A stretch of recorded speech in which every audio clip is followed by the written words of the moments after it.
जय हिंद। आज हमारा सेट नंबर 27 है और इसमें जो आपका पहला क्वेश्चन दिया गया है, पहले क्वेश्चन में आपको पैसिव वॉइस बनाना है। तो चलिए सेंटेंस को हम पढ़ते हैं। One group of the club has raised an undigestible criticism against the manager.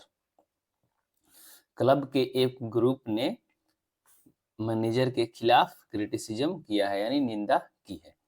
तो यहाँ पे हम देखेंगे, सबसे पहले देखते हैं कि हमारा जो इसमें ऑब्जेक्ट क्या है, ताकि उसको हम पैसिव में सब्जेक्ट बनाएं। तो आपका जो ऑब्जेक्ट है एन अनडाइजेस्टिबल क्रिटिसिज्म, तो अब देखेंगे कि एन अनडाइजेस्टिबल क्रिटिसिज्म के साथ हेल्पिंग वर्ब जो इसमें यूज होने वाला है हैज या हैव, इनमें से किस ऑप्शन में हैज या हैव का यूज किया गया है। तो आप देखेंगे कि ऑप्शन नंबर डी में केवल हैज का यूज किया गया है, बाकी किसी ऑप्शन में नहीं यूज किया गया। तो आपका यहीं से राइट आंसर आपको टिक कर देना है, बाकी आगे पढ़ने की जरूरत नहीं है। फिर भी अगर हम इसको समझते हैं एक बार, ये जो टेंस है आपका प्रेजेंट परफेक्ट टेंस है। तो प्रेजेंट परफेक्ट टेंस में हैज या हैव का यूज होता है, और उसके साथ जब आप पैसिव बनाते हैं तो हैज या हैव के साथ बीन का यूज हो जाता है।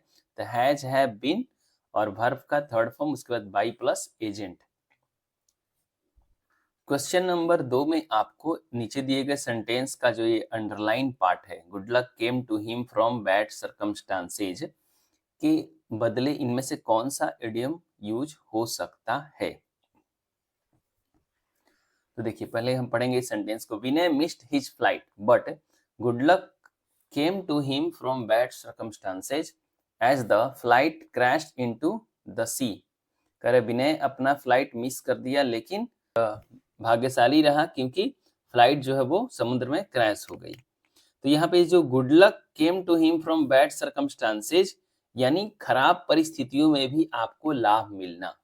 ऐसा कोई सिचुएशन जब शुरू में लगता है कि बहुत खराब है, आप मतलब बुरे फंसने वाले हो, पर अंततः वो आपके लिए बेनिफिशियल साबित होता है, आपके लिए लाभदायक साबित होता है, तो उसको हम बोलते हैं a blessing in disguise. Option number D right answer हो जाएगा। A blessing in disguise idiom होता है जिसका मतलब होता है हार में भी लाभ होना।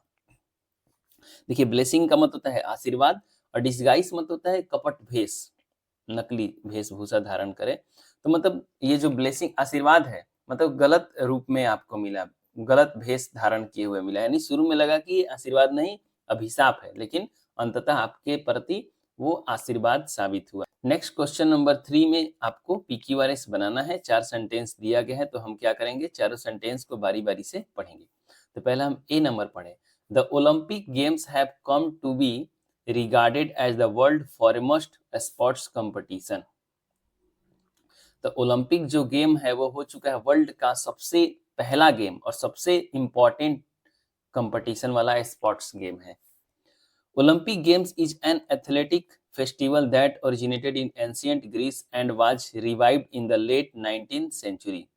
कह रहा है ओलंपिक गेम एक एथलेटिक फेस्टिवल है जो ग्रीस में उत्पन्न हुआ था, और ये इसको 19वीं शताब्दी में फिर से रिवाइव किया गया, फिर से पुनर्जीवित किया गया। एक पीरियड के दौरान ये बंद हो गया था, फिर 19वीं शताब्दी में 1894 या 1896 में फिर से ये इसको मतलब स्टार्ट किया गया था। एक्चुअली दोस्तों जो ओलंपिक गेम की शुरुआत हुई थी 8वीं शताब्दी बीसी, बिफोर क्राइस्ट स्टार्ट हुआ था, और वो 4वीं शताब्दी एडी में फिर से बंद हो गया था। फिर उसको 19वीं शताब्दी 1896 में स्टार्ट किया गया पियरे डी कुबर्टिन के द्वारा। आप पढ़ेंगे अगर जीएस तो आपको पता होगा। C before the 97 the games were officially limited to competitors with amateur status, but in the 1980s many events were open to professional athletes। अभी आप देखते हो कि ओलंपिक में प्रोफेशनल एथलीट्स यानी जो लोग काफी प्रोफेशनल होते हैं अपने गेम में, वो पार्टिसिपेट करते हैं। पहले क्या था, 1970 से पहले एमेच्योर यानी जो लोग किसी भी चीज में नए नए होते हैं, नौसिखुआ जो होते हैं, वो स्टेटस के लिए उनके लिए था, कोई भी खेलता था। लेकिन अब क्या है, मोस्टली लोग प्रोफेशनल लोग ओलंपिक में खेलते हैं 1980 के बाद से।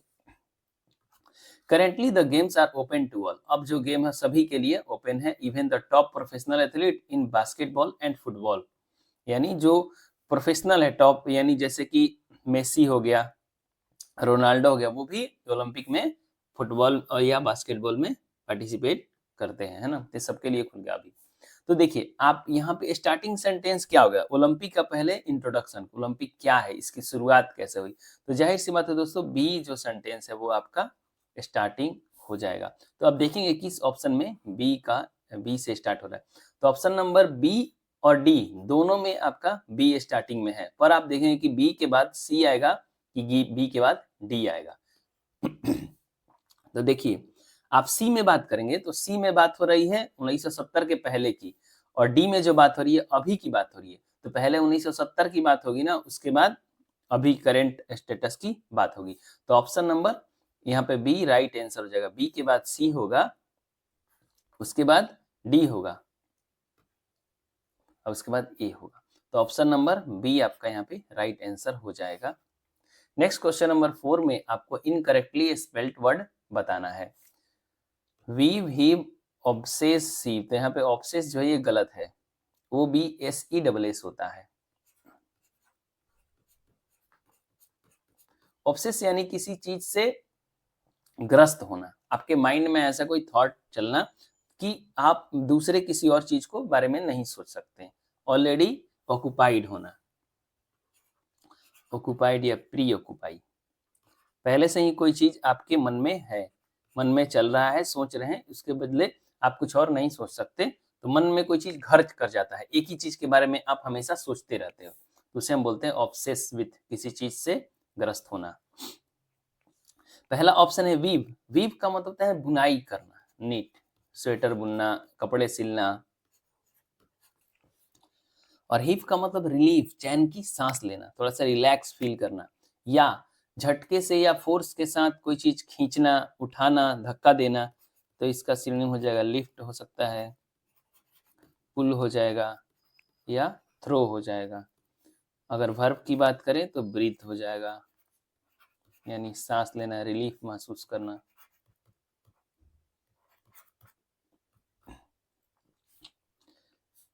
और सीव है, सीव का मतलब होता है चलनी होता है, जिसे आप चाय छानते हैं, ये होता है चलनी अगर ये नाउन है तो।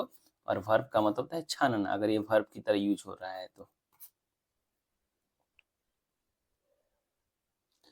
नेक्स्ट क्वेश्चन नंबर 5 में आपको सिनोनिम बताना है अर्नेस्टली वर्ड का। अर्नेस्टली का मतलब होता है पूरी जोश और जुनून के साथ कोई काम करना, किसी काम में दिल से कुछ करना, जोर शोर से किसी काम में लग जाना, पूरी इंथुजियाज्म के साथ। तो ऑप्शन नंबर डी सिंसियरली, यानी केयरफुली कोई काम करना, दृढ़ निश्चय के साथ करना, अर्नेस्टली। इसका सिनोनिम हो जाएगा दोस्तों आपका सिंसियरली, पहले तो सिंसियरली यहाँ पे है, सीरियसली हो जाएगा, फॉन्डली,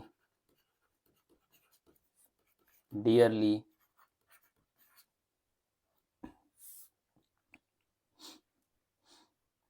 बाकी के सारे ऑप्शन देखते हैं। वर्डली का मतलब है जरूरत से ज्यादा शब्दों का इस्तेमाल, too much, too many words,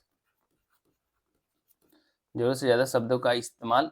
वर्बोजली और वर्डली दोनों का सेम मीनिंग होता है, ऑप्शन ए और C, use of too many words, circumlocutionally, ये एडवर्ब बन गया। एम्बिग्यूअसली मतलब अस्पष्ट, मतलब ऐसा कोई वर्ड जिसका एक से ज्यादा मीनिंग निकलता है, ऐसे कोई चीज जिससे एक से ज्यादा इंटरप्रिटेशन हो, अस्पष्ट, इसका सिनोनिम हो जाएगा ओरेकुलरी, ओरेकुलरली या फॉगिली, अस्पष्ट।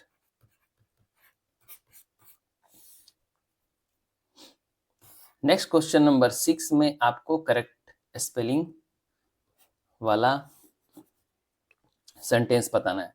तो यहाँ पे एक वर्ड है एनफ, एनफ का बाकी जगह गलत मीनिंग दिया, स्पेलिंग दिया हुआ है, जैसे ऑप्शन ए में भी गलत है, बी देखिए सही है एनफ, तो ऑप्शन नंबर बी राइट हो जाएगा, सी में देखिए गलत है, डी में भी गलत है, तो option number B right answer हो जाएगा। 7 नंबर क्वेश्चन में आपको वन वर्ड सब्स्टिट्यूशन बताना है। A person whose age is between 70 and 79, वो व्यक्ति जिसका एज जो है 70 और 79 के बीच हो, उसको हम बोलते हैं septuagenarian, option number A right answer हो जाएगा। और भी आपको बताता हूं, अच्छा मान के चलो जो लोग 80 से 89 के बीच होंगे उसको क्या बोलते हैं, उसको बोलते हैं ऑक्टाजेनेरियन, ऑक्टाजेनेरियन, ठीक है। अगर कोई आदमी 90 से 99 के बीच हो तो उसको बोलेंगे नोनाजेनेरियन।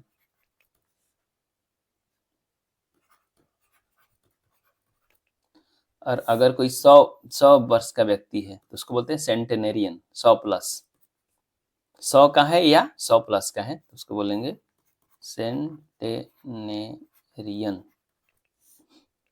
अगर कोई 110 या 110 प्लस का है तो उसको बोलते हैं सुपर सेंटेनेरियन। इस सेंटेनेरियन में सुपर लगा दो, ठीक है, सुपर सेंटेनेरियन। ओल्डी का मतलब होता है कोई पुराना सॉन्ग, जैसे मोहम्मद रफ़ी का है ना, तो ये ओल्डी का मतलब ओल्ड सॉन्ग होता है, या कोई ओल्ड व्यक्ति भी बोलते हैं ओल्ड पर्सन को, तो मोस्टली ओल्ड सॉन्ग। एज्ड का मतलब किसी पर्टिकुलर व्यक्ति को जैसे बताते हो कि this boy aged 8 years old, यानी ये लड़का 8 साल का है। स्पेसिफिक एज बताते हो किसी चीज का। या एज्ड का मतलब होता है कोई पर्सन जिसकी एज ज्यादा हो, जैसे old old person, 70 plus age का कोई आदमी, उसको भी एज्ड आप बोलते हैं। जगह एल्डरली,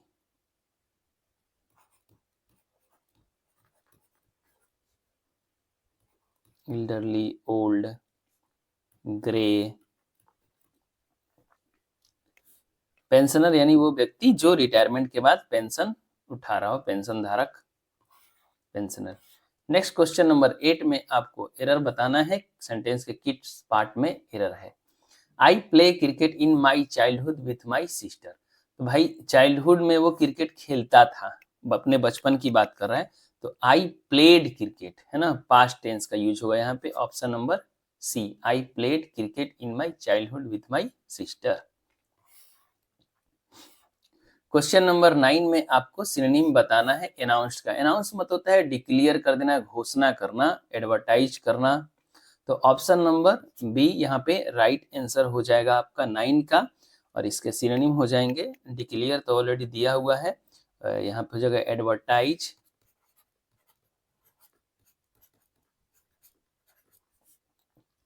पब्लिसाइज,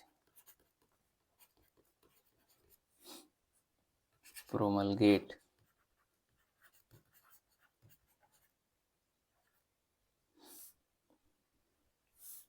नेक्स्ट जो अगला आपका ऑप्शन है स्ट्रेंज। स्ट्रेंज मतलब होता है किसी से दुश्मनी करना, अलग हो जाना, मतलब फ्रेंडली रिलेशन नहीं रखना। तो एलियनेट इसका सिनोनिम हो जाएगा एलियन हो जाना, एलियन से बना एलियनेट, यानी उससे बिछड़ जाना, अलग हो जाना। ऑप्शन और भी हो जाएगा डिलीट, रिमूव।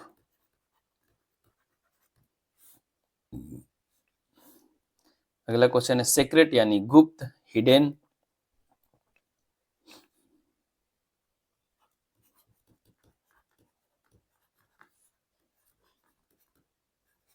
कॉवर्ट, हिड का मतलब होता है छुपाना, HIDE, हाइड का सेकेंड फॉर्म है यहाँ पे हिड, ये हाइड से बना है, छुपाना। नंबर 10 में आपको सिनोनिम बताना है क्रूक्ड का। क्रूड का मतलब होता है कुटिल, एडजेक्टिव, डिसऑनेस्ट, बेंड। इसका सिनो हो जाएगा bend, dishonest, by hook and crook. By hook and crook idiom phrase, इसका मतलब होता है किसी भी तरीके से, गलत या सही तरीके से किसी काम को कर लेना।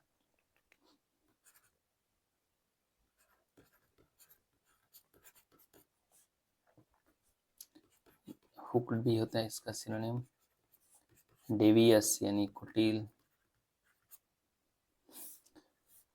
तो ऑप्शन नंबर आपका हो जाएगा C, right answer, twisted, distorted. Option number A जो है एडमायरेबल यानी प्रशंसनीय, excellent, commendable,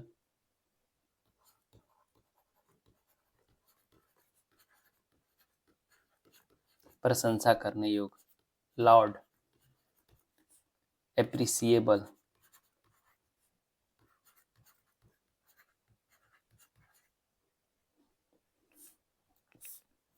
question taken, taken का मतलब लिया हुआ। टोस्टेड, टोस्टेड का मतलब होता है आग पर या ग्रिल पर किसी चीज को भूनना, पकाना, कुक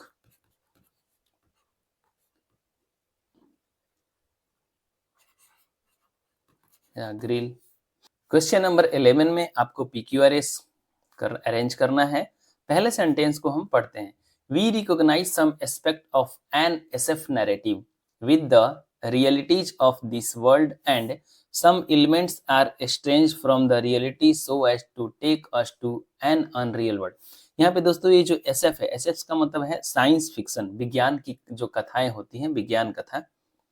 तो हम एक ये कह रहे हैं कि हम एक विज्ञान की कथा के कुछ पहलुओं को इस दुनिया की वास्तविकता के साथ जोड़कर पहचानते हैं और कुछ तत्वों को वास्तविकता से अलग करके हम एक अनरियल वर्ल्ड में लेकर जाता है।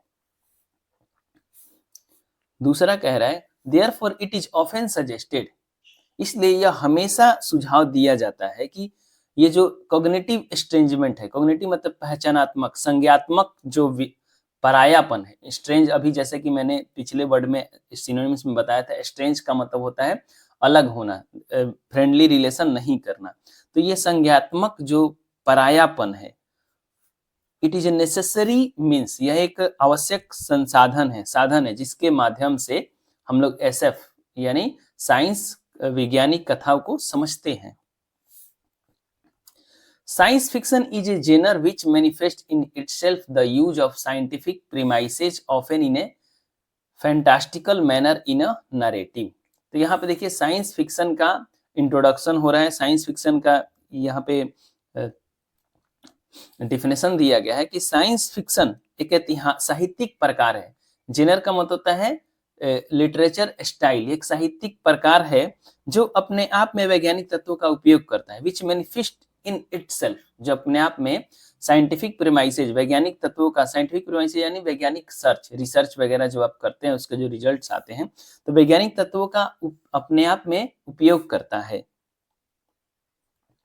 और फिर इन्हें एक प्रायः एक fantastical manner in A narrative यानी कलात्मक तरीके से कथा में प्रस्तुत करता है। फैंटास्टिकल मतलब काल्पनिक तरीके से, कल्पनात्मक मतलब इमेजिनरी चीजों का मतलब नैरेटिव, कथा कहानियों में यूज करता है। D, it is highly shift into the reality of this world, यह इस दुनिया की वास्तविकताओं में गहराई तक समाहित है। यानी जो SF है, साइंस फिक्शन है, इस पूरे वर्ल्ड में, इस दुनिया में काफी अच्छे तरीके से प्रीवैलेंट है, एवरीवेयर इसका यूज है, हर जगह ये आपको मिलेगा। तो दोस्तों जैसे कि मैंने बताया कि आपको एक PQRS का एक बेहतर तरीका है कि कोई भी चीज का इंट्रोडक्शन, डिफिनेशन जब दिया जाता है, स्टार्टिंग पॉइंट जो होता है वहां से हम सेंटेंस को मतलब स्टार्ट करना शुरू करते हैं। तो C जो है ऑप्शन स्टार्ट करने के, साइंस फिक्शन आखिर है क्या? तो साइंस फिक्शन एक साहित्यिक प्रकार है जो अपने आप में साइंस के जो मूल तत्व हैं उसका उपयोग करता है ना, इसको नैरेटिव में, कथा कहानियों में कलात्मक तरीके से, कलात्मक नहीं, कल्पनात्मक तरीके से यूज करने के लिए। तो C जो है आपका स्टार्टिंग होगा और आप देखेंगे कि किसी भी ऑप्शन में C से स्टार्ट नहीं है सिवाय A के, तो ऑप्शन A आपका राइट आंसर हो जाएगा, साइंस फिक्शन। और उसी के लिए यहाँ पे D ऑप्शन में इट का यूज आया है कि साइंस फिक्शन इस पूरे वर्ल्ड में अच्छे से व्याप्त है, हर जगह आपको मिलेगा साइंस फिक्शन का यूज। और B इसलिए आपसे सजेशन दिया जाता है आपको कि कॉग्निटिव स्ट्रेंजमेंट यानी संज्ञात्मक परायापन जरूरी है साइंस फिक्शन को समझने के लिए। फिर A, तो हम लोग इसे कैसे समझते हैं और किस तरीके से इसके, ये हमारे रियल वर्ल्ड में विद्यमान है और हमें अनरियल वर्ल्ड में भी ले जाता है। जब आप 3D गेम खेलते हैं तो वहां पे एक अनरियल वर्ल्ड शो कराता है आपको। तो नेक्स्ट क्वेश्चन नंबर 12 में आते हैं, इसमें आपको फिल करना है the princess formally held the dash in her hand. The princess formally held the Rin in her hand, तो रानी ने अपने हाथ में कंट्रोल जो है, वो शासन जो है, वो डोर जो है, लगाम वो कसके पकड़ा हुआ है, यानी काफी सख्त वो प्रिंसेस है। तो ऑप्शन नंबर D यहाँ पे फिल होगा, रेन रेन का मतलब होता है नियंत्रण, कंट्रोल। इसका सिनोनिम हो जाएगा ब्रिडल, घोड़े का लगाम, स्नेफल, कमांड, मॉनिटरिंग। रेन मतलब होता है बारिश, ये रेन का मतलब रन का सेकंड फॉर्म है, और ये रेन का मतलब है शासन काल।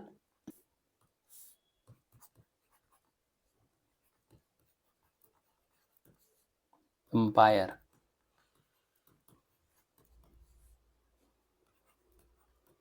Principality, rule as a king और क्वीन, किंग या क्वीन की तरह रूल करना, रेन। नेक्स्ट क्वेश्चन नंबर 13 में आपको एरर बताना है कि किस पार्ट में ग्रामेटिकल एरर है। The historians are a great asset to the field of academia.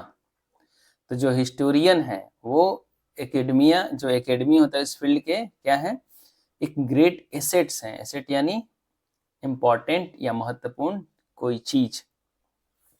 तो दोस्तों यहाँ पे द हिस्टोरियंस का मतलब, अगर आप हिस्टोरियन के पहले द लगाते हैं, इसका मतलब हो जाएगा किसी खास पर्टिकुलर ग्रुप को आप बता रहे हैं, बल्कि आप पूरे हिस्टोरियन, जितने भी हिस्टोरियन है, इतिहासकार है, आप सबको डिनोट करेंगे। तो उसके लिए यहाँ पे द का यूज नहीं होना चाहिए। The historians are a great assets. तो option number D right answer हो जाएगा। यहाँ पे द का यूज नहीं होगा, केवल हिस्टोरियंस होगा। अगर आपको वन वर्ड सब्स्टिट्यूशन बताना है, a formal agreement between two और मोर नेशंस और पीपल, दो या दो से अधिक लोगों के बीच जो एग्रीमेंट होता है, फॉर्मल एग्रीमेंट, इनफॉर्मल नहीं, मतलब ऑफिशियली जो चीजें होती हैं, उसे हम बोलते हैं ऑप्शन नंबर ए पैक्ट। जैसे कि आप पढ़ेंगे पूना पैक्ट, महात्मा गांधी और भीमराव अंबेडकर के बीच जो हुआ था। दूसरा जो है कॉनकॉर्ड, कॉनकॉर्ड मतलब होता है सहमति, एग्रीमेंट, हार्मनी, सामंजस्य, friendly relation, unison, consistency, agreement,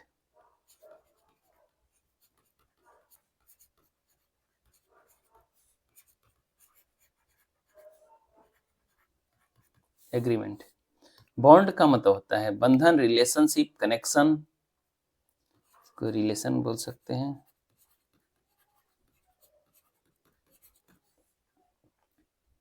connection, affinity,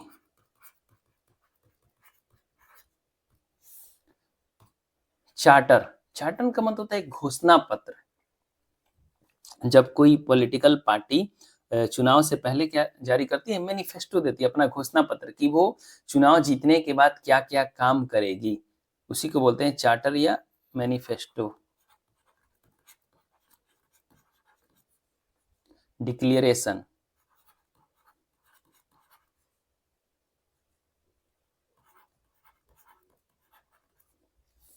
next question number 15 पर आते हैं, और इसमें आपको एक्टिव वॉइस बनाना है। The newspaper was read by me, ये पास्ट इंडिफिनिट टेंस का पैसिव है और आपको एक्टिव में बनाना है।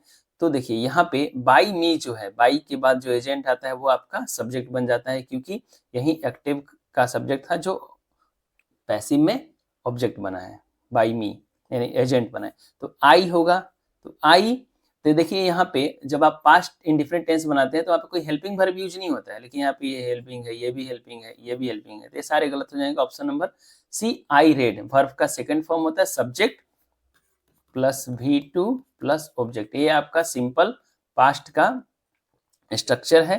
तो यहाँ पे आई सब्जेक्ट प्लस रीड का रीड, रेड, रेड, वर्ब का सेकंड फॉर्म, फिर द न्यूज पेपर यानी ऑब्जेक्ट।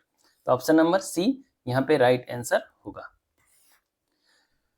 16 नंबर क्वेश्चन में आपको सिनोनिम बताना है। यहाँ पे अंडरलाइन वर्ड है कॉम्प्रिहेंसिव। पहले भी क्लास में मैंने बताया था, देखिए कितना लंबा सेंटेंस दिया गया है और इसमें केवल पूछा गया आपको कॉम्प्रिहेंसिव का सिनोनिम। कॉम्प्रिहेंसिव मतलब विस्तृत, कोई भी चीज विस्तार में, कंप्लीट।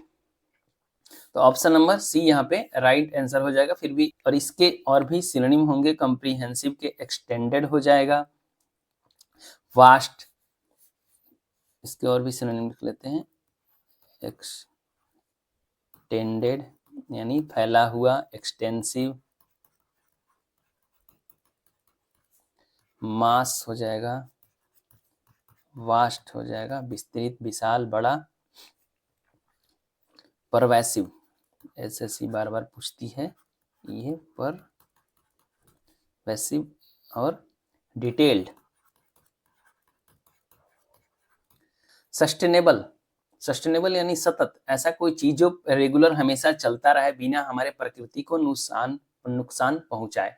जैसे अभी आप पढ़े होंगे एसडीजी, सस्टेनेबल डेवलपमेंट गोल, 2030 तक हमारे 17 गोल हैं पूरे विश्व में एसडीजी के, तो उनको हमें अचीव करना है, 2030 तक का टारगेट है।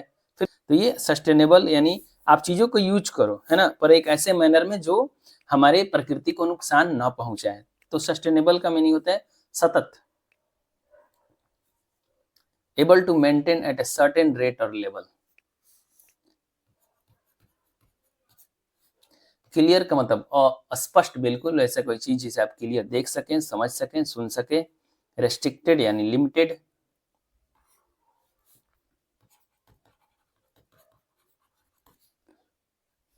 कंट्रोल्ड, बाउंडेड, बैंड या बाउंडेड, बंधित, बंधा हुआ, रेस्ट्रिक्टेड। नेक्स्ट क्वेश्चन नंबर 17 में आपको फिलर भरना है। यहाँ पे mosquitoes dash if there is no water logging, तो ये आपका है कंडीशनल सेंटेंस। अगर पानी इकट्ठा नहीं होगा, अगर पानी कहीं जमा नहीं होता है तो मॉस्किटो विल नॉट ब्रीड, यानी मच्छर पैदा नहीं होंगे, मच्छर नहीं पनपेंगे अगर आप कहीं पानी इकट्ठा नहीं होने देते हैं किसी। 18 नंबर में आपको सब्स्टिट्यूशन बताना है टू आयरनिंग आउट का। Delegates of the conflicting countries formally meets at a conference to ironing out their differences.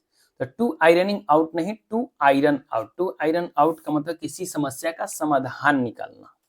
तो कन्फ्लिक्टिंग कंट्री के जो डेलीगेट्स होते हैं, प्रतिनिधि जो होते हैं, फॉर्मली एक कॉन्फ्रेंस में मिलते हैं ताकि वो अपने जो भी उनके डिफरेंसेस, जो उनकी प्रॉब्लम है, समस्याएं हैं, उनका समाधान निकालें। नेक्स्ट क्वेश्चन नंबर 19 में आपको सिनोनिम बताना है डेंजरस का। डेंजरस यानी खतरनाक, जानलेवा। तो ऑप्शन नंबर ए हो जाएगा रिस्की। अब डेंजरस के सिनोनिम देख लेते हैं क्या क्या एसएससी बहुत बार पूछती है। हजार्डस, हजार्डस, पेरिलस, पार्लस, पार्लर्स यानी पार्लर। पार्लर में लड़कियां खतरनाक बन के आती हैं, जब अंदर जाती हैं मेकअप करा के एकदम पूरा खतरनाक हो जाती हैं। Risky, neck break, sorry break neck, तो इतना खतरनाक कि गर्दन जो है टूट जाएगा, ब्रेक नेक। पेरिलस मतलब पेर देना, पेरिलस, पेरना का मतलब होता है हमारे भोजपुरी में किसी को बहुत परेशान करना, बहुत ज्यादा तंग करना, पेरना यानी पेरिलस। खतरनाक है, बहुत पेर सकता है, परेशान कर सकता है, रिस्की। दूसरा ऑप्शन है बेनिफिशियल यानी प्रॉफिटेबल, लाभदायक।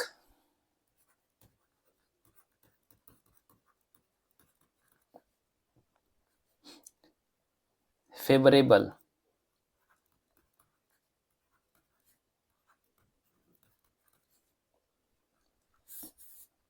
रिम्यूनरेबल भी होगा।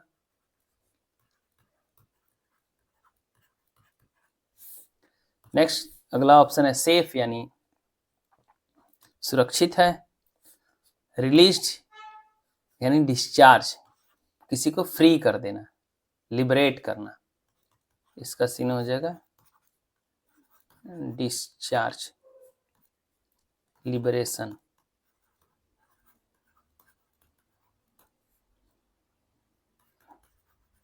फ्री या एक्विटल जो होता है, देखिए जब भी आप किसी को दोष आरोप से बरी करते हैं तो वहां पे एक शब्द आता है एक्विट, एक्विटल, इसका सिनोनिम हो जाएगा। क्वेश्चन नंबर 20 में आपको अंडरलाइन फ्रेज का मीनिंग बताना है to weather the storm. Many analysts are tipping stable blue chip companies to weather the storm. बहुत से एनालिसिस्ट जो है वो ब्लू चिप कंपनियों को एक टिप दे रहे हैं, उनको सलाह दे रहे हैं कि weather the storm. To weather the storm का मतलब किसी परिस्थिति से, खतरनाक परिस्थिति से बच निकलना बिना खुद को हार पहुंचाए, खुद को हानि नहीं पहुंचाते हुए। देखिए स्टॉर्म का मतलब क्या होता है, तूफान होता है। और वेदर यहाँ पे टू वेदर यानी वर्ब की तरह अगर हम देखें, वेदर का मतलब मौसम होता है अगर नाउन है, अगर वर्ब है इसका मतलब, वर्ब वेदर का मतलब होता है कि खराब मौसम में, जैसे कि किसी भी मौसम में खुद को वहां पे सरवाइव कर पाना, खुद को बचा पाना, है ना। तो टू वेदर द स्टॉर्म यानी तूफान में भी खुद को किसी तरीके से बचा लेना बिना हानि पहुंचाए, तो टू वेदर द स्टॉर्म। तो यहाँ पे देखेंगे कि कौन सा ऑप्शन सही होगा, to deal with a difficult situation without being harm. Option number C, कठिन परिस्थिति से निकलना बिना खुद को हानि पहुंचाए। दोस्तों हमारा जो अगला क्वेश्चन है वो 21 to 25 आपका क्लोज टेस्ट दिया गया है। तो आप क्या करेंगे कि इसको वीडियो को पॉज करेंगे और खुद से इसको बिना फिल किए हुए पढ़ेंगे और फिर इसे हमारे साथ करेंगे। तो हम पढ़ते हैं यहाँ पे, चलिए स्टार्ट करते हैं। Any dash that revolves around a planet is a satellite. तो यहाँ पे वो कोई चीज जो प्लैनेट, किसी भी प्लैनेट के चारों तरफ घूमता है, रिवॉल्व यानी ऐसे चारों तरफ घूमता है, तो उसे हम सैटेलाइट बोलते हैं। तो एनी डैश, एनी यहाँ पे क्या हो जाएगा, ऑप्शन नंबर हम 21 पे आते हैं, पीस बीइंग बॉडी। तो पीस बीइंग बॉडी ऑब्जेक्ट, तो एनी ऑब्जेक्ट, कोई भी वस्तु, कोई भी वस्तु अगर किसी प्लैनेट, किसी ग्रह के चारों तरफ घूमता है तो वो उसका सैटेलाइट कहलाता है। जैसे कि पृथ्वी के चारों तरफ चंद्रमा घूमता है या बहुत सारे ऐसे ग्रह घूमते, तो उसके सारे क्या है, सैटेलाइट हैं। Mother earth has a natural satellite in the is the moon, यहाँ पे इन नहीं होना चाहिए। जो मदर अर्थ है, जो धरती माता है, इसका एक प्राकृतिक उपग्रह है और वो है मून, चंद्रमा। पृथ्वी का प्राकृतिक उपग्रह केवल चंद्रमा है और बाकी आर्टिफिशियल बहुत सारे हैं। The earth is circulated by a lot of man-made और artificial satellite। जो हमारी पृथ्वी है बहुत सारे मैनमेड, मानव के द्वारा निर्मित सैटेलाइट से चारों तरफ से घिरी हुई है, यानी बहुत सारे इसके चारों तरफ सैटेलाइट हैं। In 1957 the Soviet Sputnik was the first to be dashed into space। 1957 में सोवियत स्पुतनिक पहला dash to be into space. तो ये आपका ऑप्शन से पता चलेगा। चलिए हम क्वेश्चन नंबर 22 पर चलते हैं। तो 22 में लॉब्ड, लॉन्च्ड, फ्लोटेड, टॉस्ड। तो सैटेलाइट को हम क्या करते हैं, लॉन्च करते हैं। तो ऑप्शन नंबर बी यहाँ पे आपका राइट आंसर होगा, दूसरा फीलर में। देखिए करे कि 1957 में द सोवियत स्पुतनिक, जो सोवियत रूस का सोवियत स्पुतनिक नाम का जो उपग्रह था वो पहला उपग्रह था, the first to be launched into space, अंतरिक्ष में लॉन्च होने वाला वो पहला था। There are currently a number of artificial satellites launched into space by various nation. अभी वर्तमान में बहुत सारे आर्टिफिशियल, कृत्रिम उपग्रह इस स्पेस में लॉन्च किए गए हैं बहुत सारे देशों के द्वारा। This satellite make it possible for us to talk on phone, watch television, predict the weather, map the various surface of the earth and learn more about the world in which we live. तो इस satellite के माध्यम से, इन satellite का बहुत सारा use है, जैसे कि फोन पर बात करना, टीवी देखना, चाहे वेदर प्रेडिक्ट करना, मौसम का हाल जानना, बहुत सारी चीजें हैं जो हम इस धरती पर अपने इस पूरे संसार में इन सैटेलाइट का यूज करके करते हैं। How does a satellite get started. एक सैटेलाइट स्टार्ट कैसे होता है, उसकी शुरुआत कैसे होती है। It is typically launched into space by means of rocket. जो सैटेलाइट होता है वो रॉकेट के द्वारा स्पेस में लॉन्च किया जाता है। After ascending into the thinner air layer above the earth, the satellite is released from the rocket। यानी जब एक पर्टिकुलर, ये जो हवा की जो लेयर है इस धरती, मतलब जो हमारे वातावरण में चारों तरफ जो हमारा वायुमंडल है, इसके बाद, इसके बाहर जाने के बाद जो होता है, सैटेलाइट जो होता है वो रॉकेट से रिलीज कर दिया जाता है। For a successful satellite launch, a rocket's speed is carefully calculated and controlled. एक सैटेलाइट के सक्सेसफुल लॉन्च के लिए रॉकेट का जो स्पीड है वो केयरफुली, काफी सावधानी पूर्वक कैलकुलेट किया जाता है और उसे कंट्रोल किया जाता है। एक पर्टिकुलर स्पीड पे ही उसको प्रोपेल किया जाएगा, फेंका जाएगा, ताकि वो सक्सेसफुली लॉन्च हो पाए। Every object in space is pushed towards the earth centre by gravity. करे कोई भी ऑब्जेक्ट स्पेस में इस धरती के सेंटर की ओर आकर्षित होता है। क्यों? ग्रेविटी के कारण। पृथ्वी की जो ग्रेविटी है उसके कारण कोई भी चीज अपने आप धरती की ओर आती है। The inertia of motion will propel the object into space if it has own velocity of motion. अगर कोई भी वस्तु है, अगर उसमें मोशन है, वो एक गति के साथ घूम रहा है, उसका खुद का एक जड़त्व होगा। इनर्शिया ऑफ मोशन, जड़त्व के कारण वो अपने आप को स्पेस में फेंकेगा, स्पेस की ओर, मतलब धरती से बाहर की ओर फेंकेगा। When the orbital velocity is exactly right, जब जिस ऑर्बिट में कोई भी वस्तु घूमता है, जैसे इस ऑर्बिट में अपना रोटेट कर रहा है,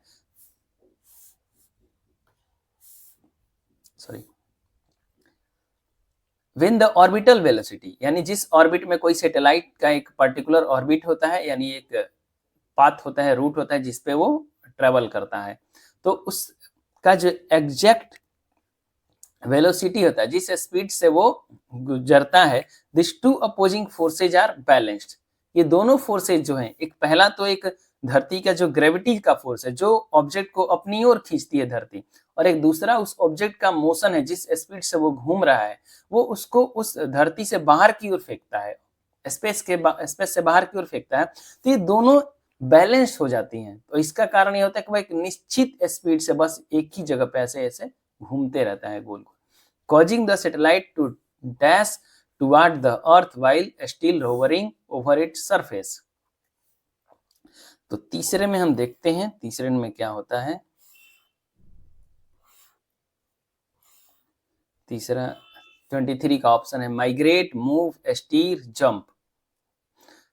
माइग्रेट कर मतलब एक जगह से दूसरी जगह चले जाना। स्टीर मतलब होता है किसी चीज को घोलना, जैसे दूध में आप अगर चीनी घोलते हैं चम्मच डाल के तो उसको स्टीर बोलते हैं। जंप मतलब उछलना। तो यहाँ पे मूव होता है, एक स्पीड से गुजरना। तो एक स्पीड से गुजरता है क्योंकि उनका ग्रेविटी और प्रोपेल जो फोर्स है, जो वेलोसिटी वाला फोर्स है, दोनों बैलेंस हो जाती है और सैटेलाइट क्या करता है, move toward the earth while still hovering over its surface. तो अपने पृथ्वी के सरफेस की ओर भी और उसके चारों तरफ यूं घूमते रहता है। is said to be in geostationary orbit when it completes one revolution around the earth in a 24-hour period.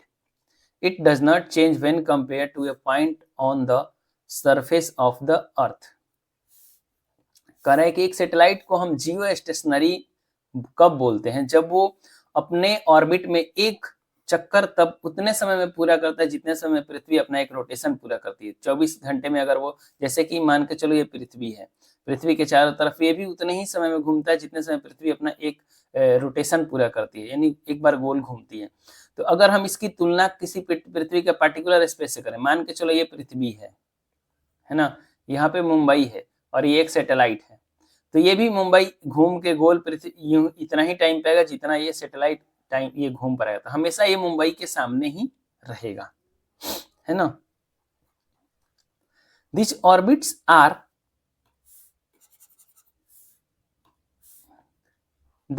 are typically used by satellite for communication and weather. तो ये जो ऑर्बिट होते हैं पृथ्वी के चारों तरफ, इनका यूज सैटेलाइट और कम्युनिकेशन के लिए यूज होता है और वेदर के लिए यूज होता है। The camera on the weather satellite takes picture and send them back to earth. जो कैमरा होता है सैटेलाइट में, वो पिक्चर लेता है पृथ्वी के चारों तरफ के हिस्सों का और वो पिक्चर को हमारे पास भेजता है। These are helping aid in weather forecasting. तो ये हमें मदद करते हैं मौसम पूर्वानुमान करने में।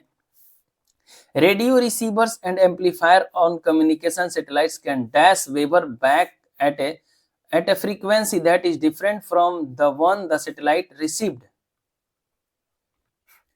Radio receivers and amplifiers on communication satellite, यानी रेडियो रिसीवर और एम्पलीफायर जो होते हैं कम्युनिकेशन सैटेलाइट पे, वे क्या करते हैं कि वेव्स को यानी तरंग को या जो भी चीजें होती हैं उनको ये वापस भेजते हैं, सेंड वेवर्स बैक, वापस भेजती हैं एट ए फ्रीक्वेंसी, एक फ्रीक्वेंसी पर।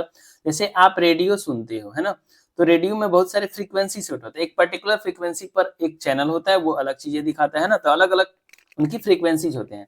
तो जो सैटेलाइट जो रिसीव करता है और जो हमें भेजता है वो दोनों डिफरेंट होते हैं। The beaming frequencies of satellite that are park too close to one another must not interfere with one another. जो बीमिंग सैटेलाइट की फ्रीक्वेंसी जो होती हैं, जो एक दूसरे के आसपास ही रहती हैं, पार्क रहती हैं एक दूसरे के आसपास, एक दूसरे को इंटरफेयर बिल्कुल भी नहीं करती हैं। अगर आप रेडियो सुनते हो 98.3 रेडियो मिर्ची और एक होता है 104 ऑल इंडिया रेडियो, तो दोनों का फ्रीक्वेंसी क्या है, दोनों का आसपास है, 98.3 है और ये भी 104 है, तो एक दूसरे को इंटरफेयर कभी नहीं करती हैं, ये कहना चाह रहे हैं इसकी मदद से। Television signals can be transmitted from one location to other using broadcast satellite and scientists can dash scientific data from numerous satellites. जो टेलीविजन सिग्नल्स होते हैं, अलग अलग जो चैनल्स होते हैं, वो ट्रांसमिट कर सकते हैं एक लोकेशन से दूसरे लोकेशन पे यूजिंग ब्रॉडकास्ट सैटेलाइट के माध्यम से, and scientist can dash scientific data from numerous satellites. तो अलग अलग सैटेलाइट्स के माध्यम से जो साइंटिस्ट है अलग अलग डेटा को क्या करते होंगे, ऑप्शन में देख चलते हैं। क्वेश्चन नंबर 25 में यहाँ पे क्या है, scientist can dash scientific data from numerous satellite. Scientist क्या कर सकते हैं, एक्सेस कर सकते हैं, एंट्री अप्रोच इनग्रेस। तो ऑप्शन नंबर ए राइट होगा, एक्सेस। एक्सेस यानी पहुंच होना, डेटा के पास, आपका डेटा के ऊपर कंट्रोल करना। तो ये साइंटिफिक जो साइंटिस्ट हैं साइंटिफिक डेटा बहुत सारे सैटेलाइट से कलेक्ट कर सकते हैं, यानी उनके पास एक्सेस है कि वो जितने भी सैटेलाइट हैं उन सबसे डेटा ले सके। तो ऑप्शन नंबर ए यहाँ पे राइट आंसर हो जाएगा। तो दोस्तों धन्यवाद आपका इस वीडियो को देखने के लिए, और होपफुली आपको समझ में आया होगा। जो भी आपका डाउट होगा वो आप कमेंट कर सकते हैं, और अच्छा लगता है वीडियो तो लाइक करें, शेयर करें।